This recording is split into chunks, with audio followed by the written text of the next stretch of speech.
Hey everyone, thanks for joining us for another great episode of Heroes Manufactured Live. We're here today with a very special guest, Andrew Speranza from AS Creations.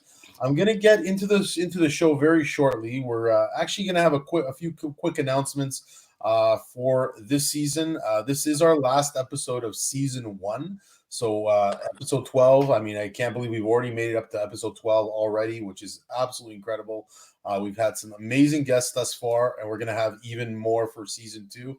The one that we're going to start today with is Andrew Speranza. He's actually a creator of masks, props, and he just does some incredible special effects as well.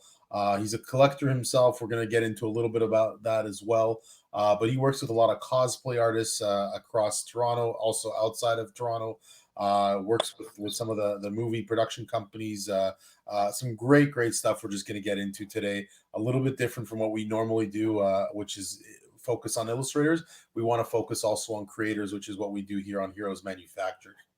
So that being said, some of the announcements that are coming up, we have some big news that's coming up soon. Some stuff we're just gonna let you know a little bit about right now, but we're talking right now to some major sponsors and supporters for the upcoming year that we're looking into right now within the convention scene, but also within other scenes as well that are related to comic books and stores and whatnot.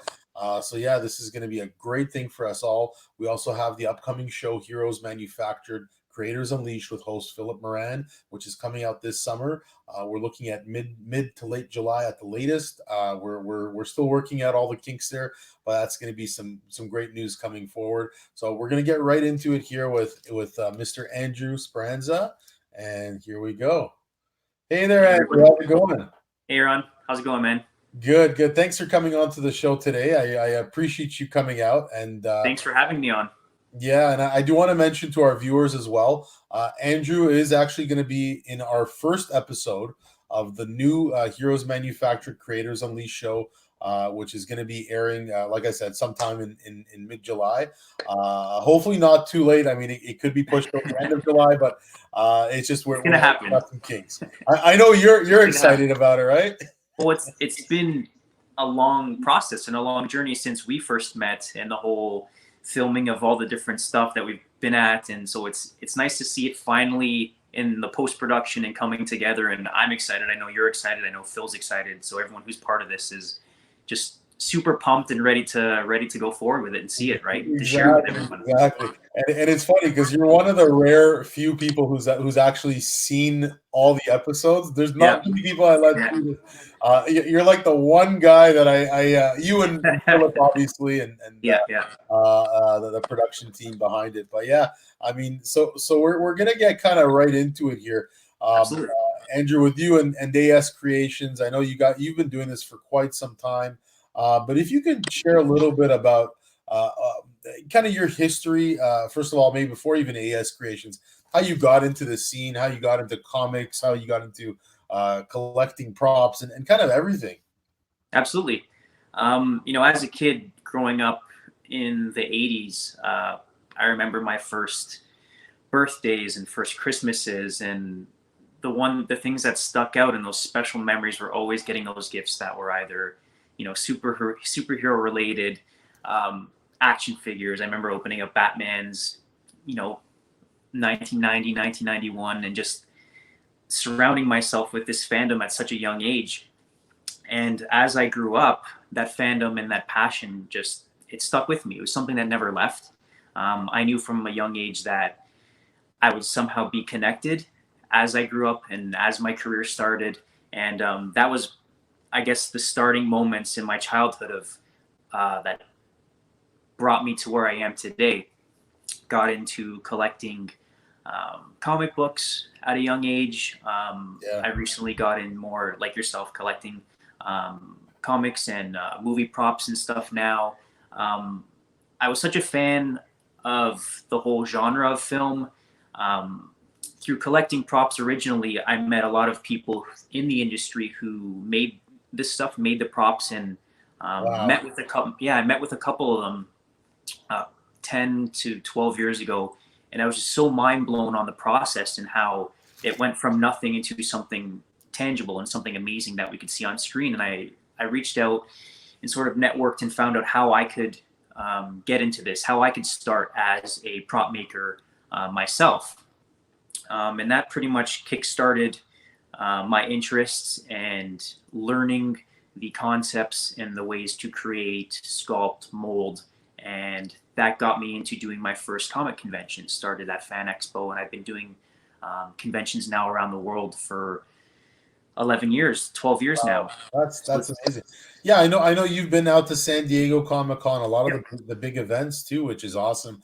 And I remember talking to you about it. I was asking you before going, I was like, hey, what should I know about? Like everyone's saying it's crazy there and this and that. Yeah. You know what? It was crazy, but it was fun, and it was like is as big as San Diego is, for example. Fan Expo is just around the corner, and it's almost as big in many ways, right? So you're getting a lot of exposure and a lot of the main Right. kind of facilities for this type of industry, right? So Absolutely. The main big box office companies like DC, Marvel, they all come out now to like Fan Expo, which we didn't have, 5 to 10 years ago. Those are mostly strictly for San Diego, New York Comic Con. But now a lot of those big companies are coming over to Fan Expo because Toronto's being recognized as it's a large convention, and it's picked up a lot of steam over the years. Have you been to other Fan Expos? Because Fan Expo has like a Boston show. They have so many other Vancouver. I mean, they're really big. I mean, Fan Expo is incredible. They do the Orlando show, which is absolutely amazing. I haven't been to any other Fan Expos, but as you mentioned, I've been to San Diego, C2E2, New York Comic Con. Nice. But in terms of Fan Expo, just Toronto's the one that I've. And they also do the Toronto Comic Con show here, which is pretty big as well. That's great. Yeah, great show as well. Yeah, they're an awesome group of people there. I know a couple of the guys there, Kevin Boyd, who works in Artist Alley. I met a few of the other people there. Some great people that work behind Informa, which Informa, they got a great team. Yeah, so I mean, kind of to get back into a discussion with you, I guess. We're going to go into some of these images here of what you've worked on in the past. Can you tell me a little bit about them? Give us a little bit of insight into your work, all right? So this here, these are some great masks, by the way. I have to say that you're great. The Wolverine was one of the earlier ones that I sculpted and molded. So I probably did that one. I'd say it's been about five years or so now. Wow. No, that's pretty cool. The Stormtrooper and the Captain America are a little bit newer sculpts and molds.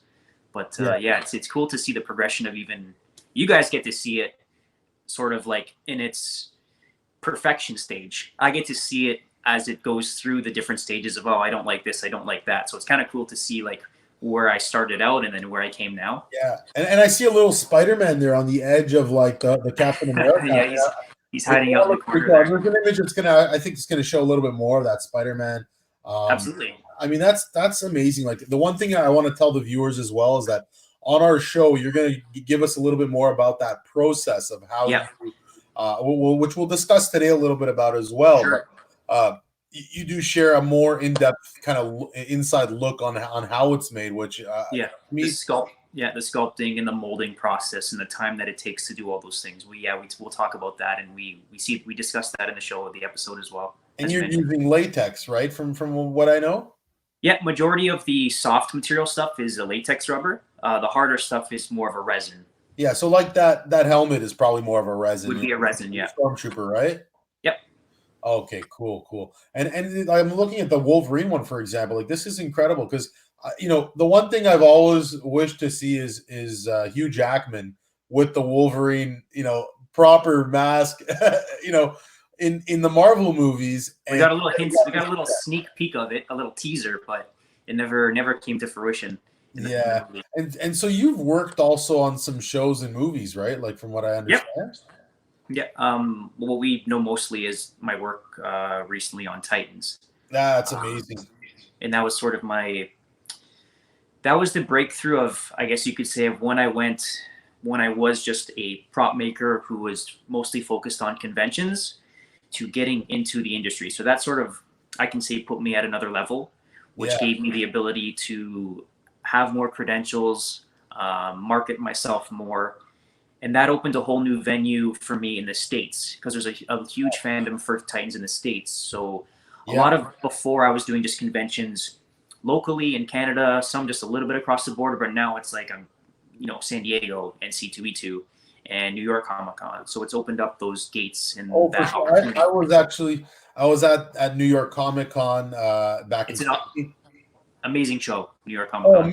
amazing show, and we were shooting some scenes for actually a whole episode for Nice. Heroes Yep. Creations Unleashed, and we were invited to the premiere of Titans, which was awesome. Like, I got to see the first, I think it was like the first 3 episodes of the show. Yep. Yeah. Rob Liefeld was there. That's awesome. They had what's his name? Frank Miller. They had like all the names you wanted in one room, one really big room, mind you. But it was like, it was one of the theaters there, just not too far from the convention center. What I loved about New York was you got to go to all these different events happening outside of the city, kind of like in San Diego, but New York felt more art housey, more elite, more. Yeah. And to me, it's one thing that I definitely want to discuss more on the show as well, because we got to go to some crazy galleries. Metropolis, I don't know if you know those guys. Absolutely incredible artwork, original things for collectors just to get into. But being part of that premiere and seeing that, and then watching the rest of the show on Netflix, and then being, oh damn, Andrew worked on this. This is amazing. And it's a Toronto-based show. Like, people don't realize this is a Canadian show premiering in the U.S. I think I'm pretty sure they were with the CW, right, for that show. The DC Universe Network. Yeah. Oh, okay. That's a DC. It's my bad. But with regards, that's like my first big screw up probably on Heroes. No. It's all good. No, but I mean, I do remember like with Titans. I mean, it was on Netflix.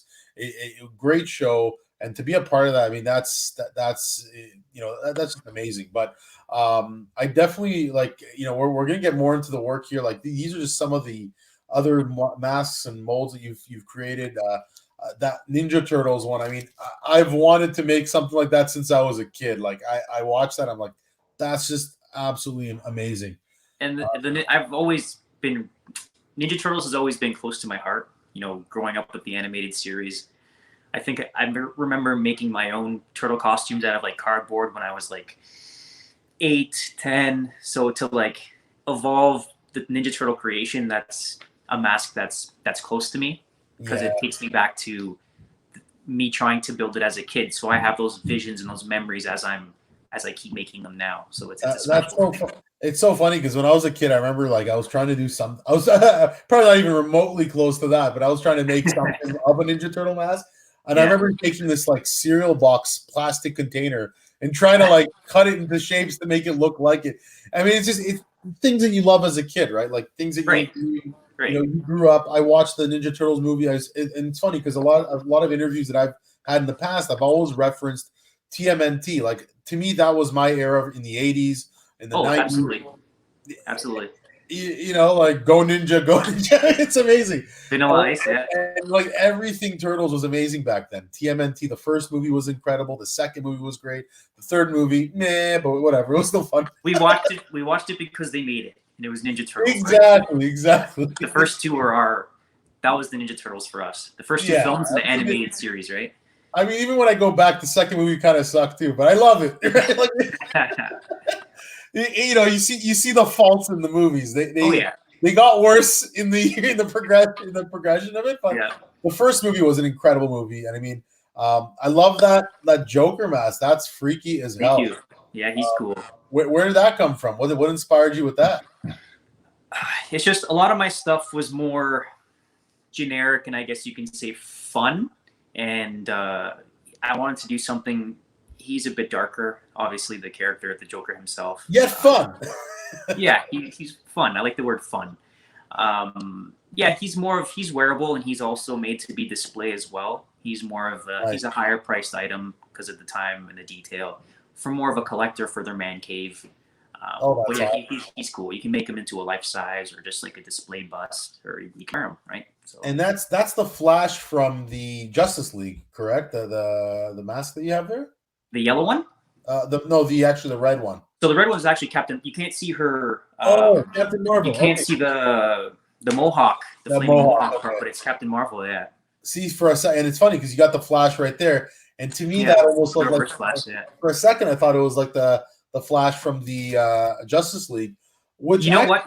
Without seeing the mohawk part of it, yeah, it does look like the Justice League version of it. But I mean, you're basing your designs off of actual movies, right? Like, yeah, most of them are, yeah. Most of them are. So I mean, it actually shows, like, who knows? For all you know, that it was the same designer, right? Or at least mimicked from the same designer as the Flash movie. Because I mean, it looks pretty close. I mean, it looks pretty awesome in that sense. And then here, this is your booth at one of the shows. This was at recently, or not recently, but this year at C2E2 in Chicago. Oh, wow. So that was my booth there. In February or end of February. End of February. Yeah. Oh wow! Just before Corona broke out. So this was going to be the show that sort of kicked off my convention season, and it just happened to be. The last show for now. The last show for the season. Yeah, I hear amazing show though for anyone who hasn't been to C2E2. It's fantastic. Yeah, that's one that's on my list. There's no doubt about that. I guess so here. I mean, I'm taking a look. Like, you got some really great masks. You got those SpiderMans that we're talking about. Some of the ones we've already seen. I know you have a Deathstroke right there. That's a replica of the one that we did for season 2. So you worked on season 2 as well? Yep, a little bit, yeah. Oh wow, that's really cool. Yeah, I actually have a signed poster that I got at San Diego Comic-Con with every single one of the cast members from Titans. That's awesome. Yeah, so I just got that recently from Florida. It was shipped to me from a different address that I had on file. But that's cool. Great thing to have. But yeah, these are incredible. I love the baby Yodas you've got there. Yeah. And so that's just the, I mean, that's what, if you guys are looking for his booth at a convention, at Fan Expo, at C2E2 or San Diego or any other major show that you're at, that's what your booth's going to look like. So definitely check out the sign, AS Creations. Yep. And I'm going to actually just put your little your banner here for anyone that's interested in getting some more information about AS Creations. If you just look down below at that scrolling banner, we've got his Facebook page and Instagram page there, guys. So definitely follow Andrew and AS Creations. Great stuff here. Now, tell us a little bit about this Jason mask and the Mandalorian mask here. Absolutely. So the Jason we did, I think it's been about 5 years now. There was a small production company that was looking to do a fan-made sort of film.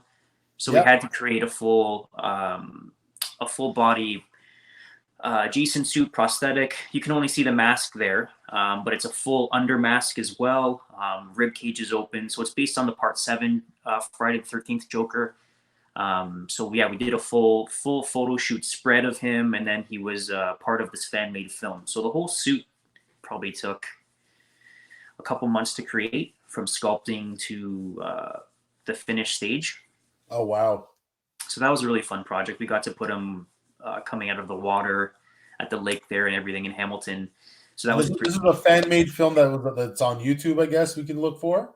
Yeah, I can find the information for you after. I forgot what it was called. Yeah, no worries. I mean, definitely, we'll post that on our Facebook group if anyone wants to check it out. For sure. I mean, this Mandalorian mask, that's incredible too. I mean, that looks like Boba and yet the Mandalorian. It looks like everything in one, right? Yeah, it's based more on the Mandalorian style helmet. There's a few things that differentiate the helmet. Well, the obvious one is that it's more of a chrome color, but there's also little triangles that the Mandalorian helmet doesn't have on the brow line. It has that sort of main separation bar that goes through the top of the head, which the Boba Fett helmet doesn't have. But yeah, we made it for. We wanted to get some Mandalorian products out for the show, which is on Disney Plus. We also did the Baby Yodas. Yeah, have you watched it yet? The Mandalorian. Oh yeah, I absolutely loved it. Loved fantastic. About it. Yeah.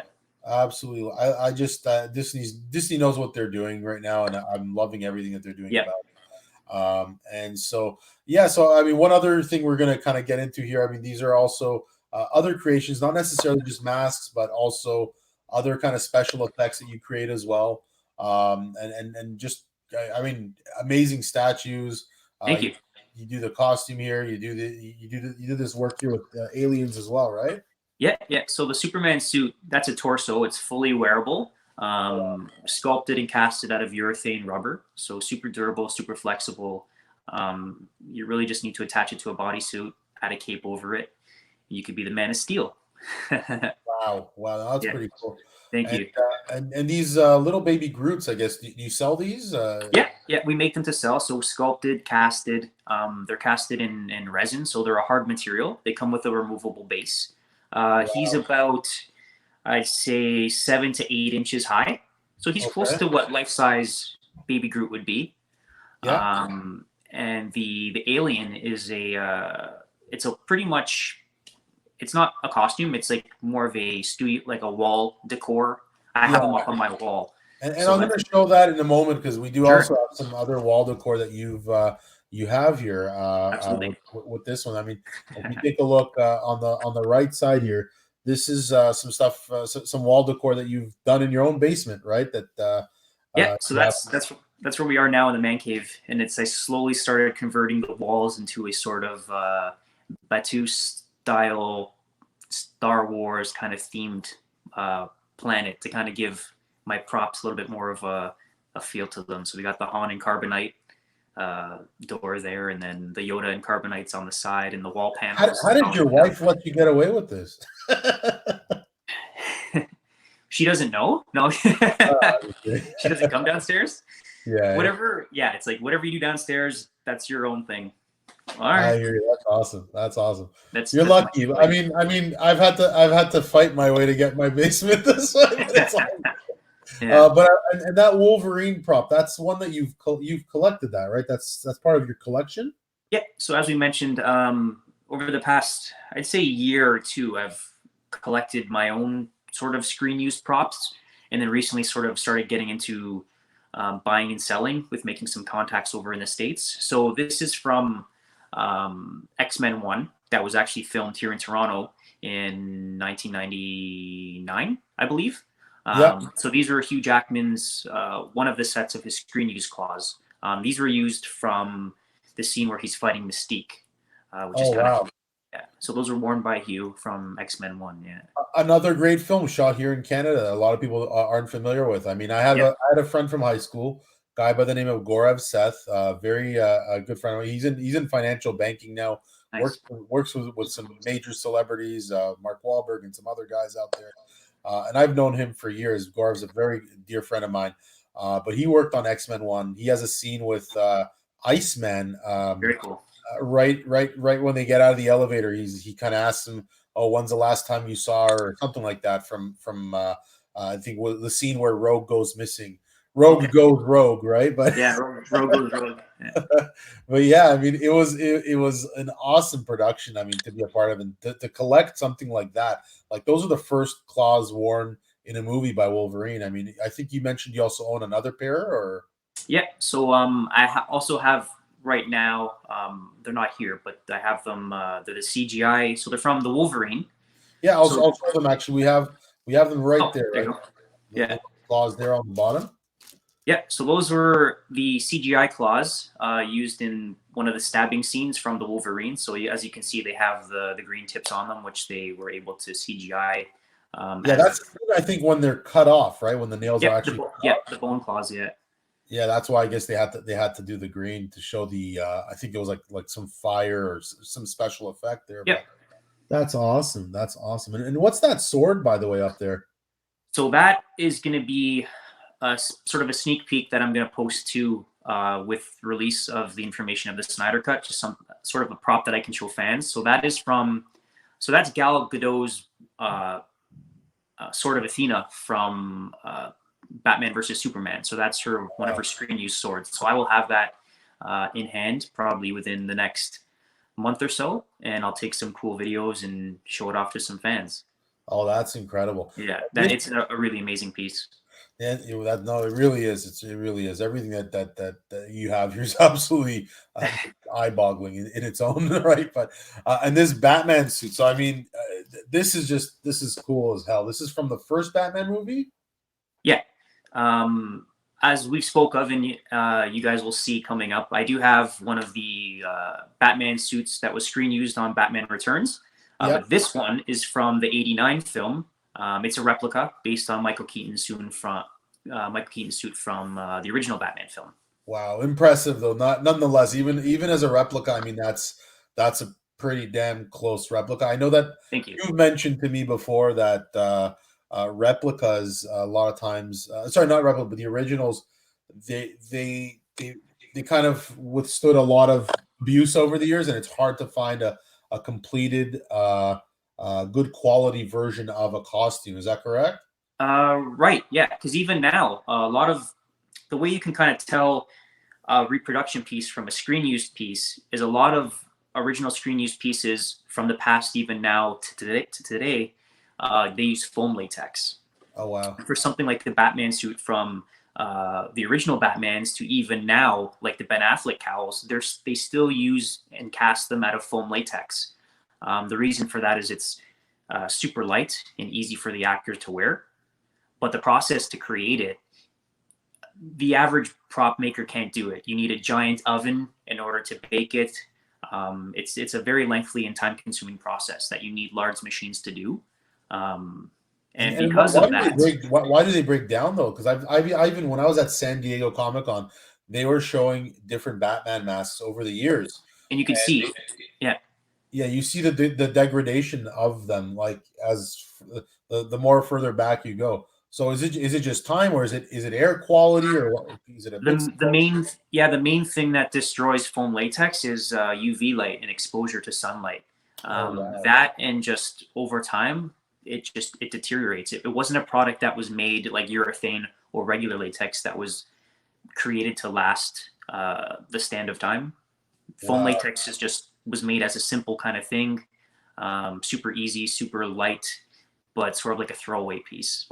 But unfortunately, because like you mentioned, the original props and cowls that we see in like behind glass at like San Diego and stuff, you see how they're literally crumbling to pieces. No, that's incredible. I mean, wow. So I mean, I do want to show this one image. This is. I mean, it looks kind of like where you are right now, but minus the beard, right? Yeah, minus the mask beard, right? But it's all good. No, I mean this is a little shot of Andrew in our new show, Heroes Manufactured, Creators Unleashed, where he actually goes more into depth about his collection, but also into his creation, which is really cool. You get a really nice sneak peek at Andrew's little dungeon, man cave, whatever you want to call it. But I mean, this is going to be absolutely incredible having you in our first episode, in our first season. I'm happy to have met you. I mean, we met like a few years back now. Right. We've kept in touch since. I know it's been a long and daunting process for you. But you know what? I mean, with the Heroes Manufactured live show and everything else that we're doing, I mean, it even looks right now like we're going into a second season with Creators Unleashed, so that's going to be really impressive. That's awesome. And all that, but so I guess another thing, just if you can tell us a little bit about not only the prop collecting, but I know you also have some comic book collecting. You've collected quite a bit. I mean, a lot more than what we're seeing here right now, right? Yeah, I've been collecting books for like yourself. I mean, we've talked about it a little bit. We've both been collecting for some time. My first book I bought, I think it's been at least 10 years now. And I got the first appearance of SpiderMan. I said, if I'm going to start a collection, let me start off with something big. So I got the AF-15. Wow, Amazing Fantasy 15. That's an amazing book right there. Yeah, first appearance of SpiderMan. So since then, I've had a lot of books, sold a lot of books, from Hulk 181's first appearance of Wolverines to a lot of. I have that one. I've got that one. We spoke about it. I'm gonna just geek out here. I love those books are. I mean, to me, AF-15 is like that's the holy grail right there. Right? Like you have the Trinity, right? I mean, not counting Wonder Woman. You have the Trinity, and yeah, you got Batman, Superman, and Spider-Man. And Spider-Man, right? Yeah. I mean, that's just amazing. I mean, and if you get Wonder Woman, that's the real Trinity. But that's the true Trinity. Yeah, that's the DC Trinity. I mean, her Batman and Superman. But for Marvel to have that, I mean, to me, Spider-Man is always kind of the iconic image of Marvel Comics, right? Right. What Stanley, Jack Kirby, I mean, Steve Ditko, all these guys that have been part of Marvel. Spider-Man still stands on his own 2 feet, Absolutely. and it speaks volume only because I feel like his he's more relatable than any other Marvel character. I mean, I love Wolverine. Wolverine's my number one character, but I have a certain love for Spider-Man because he's more relatable to the everyday man or Right. teenage or God. Because you do see Spider-Man in those, that walk of life. So, And he could be any of us. He could be me or you. I mean, we probably don't look as good in spandex as he does, but me definitely not. I mean, you could pull it off better than I could. I mean, they won't be able to see the beard, right? At least that's it. That's it. Yeah. It's all good. Me, I mean, I'll definitely need like an XL. We can build like muscle suits underneath now and CGI and all that. Make me look like a really pumped up, Yeah, right. Yeah, we're all good. I'll probably pull off for like they had, if you ever remember, they had a version of Wolverine where he was like fat and lazy. Yeah, that's me. That's me. Well, we're doing it with Thor now, right? So we got fat lazy. The Earth X version. Now they're doing it with Thor. So I mean, yeah. I'll pass for some kind of superhero, but it's awesome. It's awesome. My collecting kind of just, I don't have specific. I like a bit of everything, right? From action figures to comic books to screen used props now to fan made props. It's just there's different genres that I like, and I collect the things that touched me as a child, and I can pass these down to my son one day, and as he gets older, share my stories and my experiences with him through this, imagine wonderful world of, latex and props and stuff. So it's special. For sure. And you know what? It's awesome to see that. It's awesome to see what a great collector you are. I mean, and at the end of the day, a lot of us who are working in the business, who are working in the industry, working in the film business or comics or whatever it may be, a lot of us are fanboys. And I mean, with that Star Wars shirt, yeah, there's no doubt you're a fanboy. For sure. And the one thing, I guess, a couple more questions I have here for you, but if you can share a little bit, some advice for other prop makers or people that want to get into this industry, break into the special effects industry, into costume making, even for cosplayers. I'm sure you deal with a lot of cosplayers who are trying to build pieces together. What's your advice? The two things that I would say that are kind of like a Bible that you kind of have to stick with are, one is to put yourself out there and to take chances. Don't be afraid to fail. Don't be afraid all the time of what someone else is going to think. Whether it's not good enough, you have to put it out there. For sure. With me, I got lucky. I guess you can say it sort of happened organically with Titans. I never really pushed to get into this industry as a prop maker in the industry. I kind of did it as a hobby, as a fan, as a passion for the past 10, 11 years. And then through doing the convention circuit, through word of mouth, someone saw my work and reached out to me. And that's literally how I got on. Wow. Yeah, so it was really cool. And doing my dream job for season 1, which was of Titans, which was the season finale, creating Batman, working with the stunt guys, doing the masks for them, working on the suit. That was my first gig in the actual film industry, and that was my dream job from day one. Like that's what I would wanted to have worked up to, and that's what I got to do, like my first thing. And did you work with anyone else on that suit as well, or is that purely? Yeah, so I sculpted and molded the cowl for 2 of the stunt guys. And the suit was worked on by the costume company, the costume department. So they sort of went around and pieced pieces together to create the bat suit. Obviously, we didn't see a lot of it because it was in a flashback scene. But hopefully, for the next season, maybe we'll see Bruce in a bat suit. We don't know yet, but we'll see. No, that's pretty cool. I mean, the fact that you're one of the creators there for the Titans bat suit, that's absolutely amazing. That is amazing, and having you on the show is amazing. And one last kind of question I got here for you, if you don't mind, but what can we expect to see from you in like the near future, project wise, creation wise? Like what new things are coming about? Are there any new shows you're working on? Are there any new projects? Whatever you can share with us. Well, I'll definitely still be very active in the convention circuit. So you'll still see me at the same conventions that I go to now. Probably even more conventions once things start to get back to normal. Unfortunately, because of that, production here in Toronto with Titans is at hold. There's a few other productions that are happening at the Netflix studios downtown that are also on hold. I can't say for sure what's happening, what projects are happening or coming up, but there might be a hint at some Marvel stuff. So Nice. yeah, so it's Nice, exciting. very nice. No, Yeah. for sure. And listen, man, like that's great. Do you have any new masks or creations that you're just personally working on that you're looking to put out in the next little while? Yeah, I've been working on a life-size torso like Thanos bust, Oh, very nice, very which nice, would be cool. So I'll have that at the next couple conventions once things get back to normal. very Um, nice. yeah, just dabbling on some things here and there. So we'll see. For sure. Well, again, thank you, Andrew, for coming out to our show today. I very much appreciate it. And listen, man, you're doing some amazing work.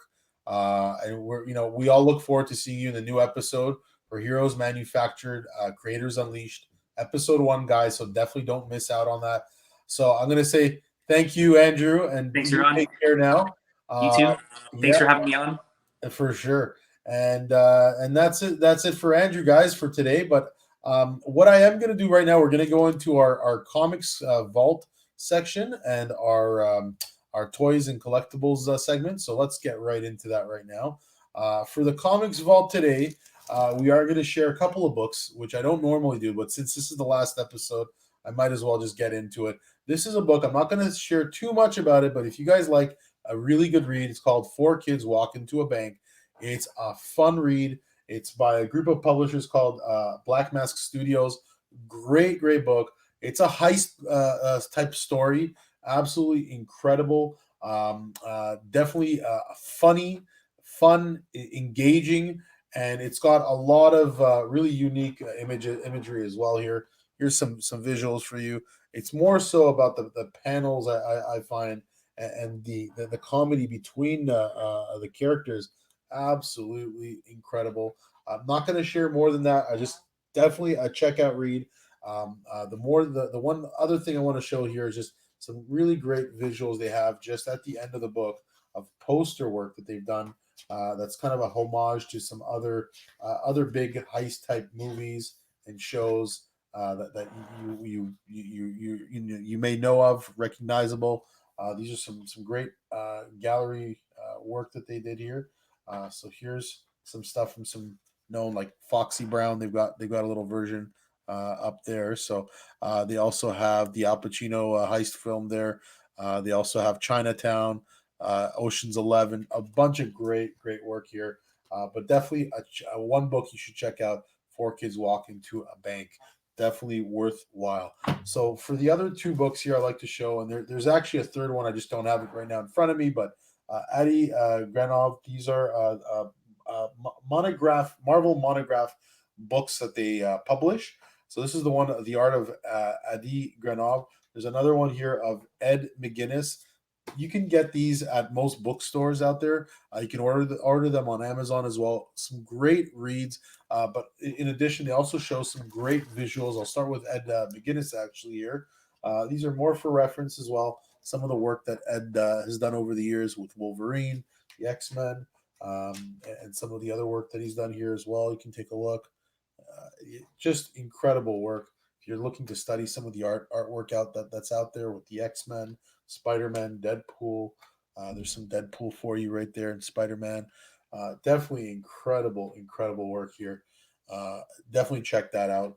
Another great book here, as I mentioned, was the Adi Granov. Adi's helped originally design the first Iron Man suit in the films. Some great work here. You can check him out on his Tony Stark work that he's done. done some other great visuals for Marvel Comics here. You can take a look at Nova and what he's done with that. Let's just take another look here at some of the other work around the Avengers that he's done over the years. Absolutely incredible artwork here, art and paint style. And now we're going to go right into the last episode of Toys and Collectibles. So for Toys and Collectibles today, guys, we're going to do another bust here, Wonder Woman from the Justice League animated series, the DC animated series. It's a resin bust. It's of a 3,000 limited edition. So you can see that here. This is number 31, so a very low number. We're going to open this up right now, and hopefully not like last time where I had to break it open and just destroy it. But yeah, this does come with some kind of certification as well. Just going to open that here for us and just take a look. Yeah, this is a really cool bust that we got going, and we're going to just open that right here. There she goes. And there she goes. And what I love about these are also produced by Diamond Gallery. So as you can see here, this is the bust. Again, I have to bust that open. But these are really cool. And this looks exactly like the one on the animated series. So there you go. There's the resin bust. Absolutely cool. If you guys want to get a better look. And like I said, it's number 31 of 3,000. Definitely a rare item to catch and one to get, no doubt. So definitely check that out, guys. Thank you once again. We do have some new things coming up as well in the upcoming season. Definitely check it out. We're going to start season 2 very shortly. Subscribe to our YouTube channel. Join our Facebook group where we have over 700 plus members now on our Facebook group alone. So definitely check that out. Thank you, Andrew, once again for coming on to our show. And thanks for being part of season 1, guys. Take care and talk to you soon.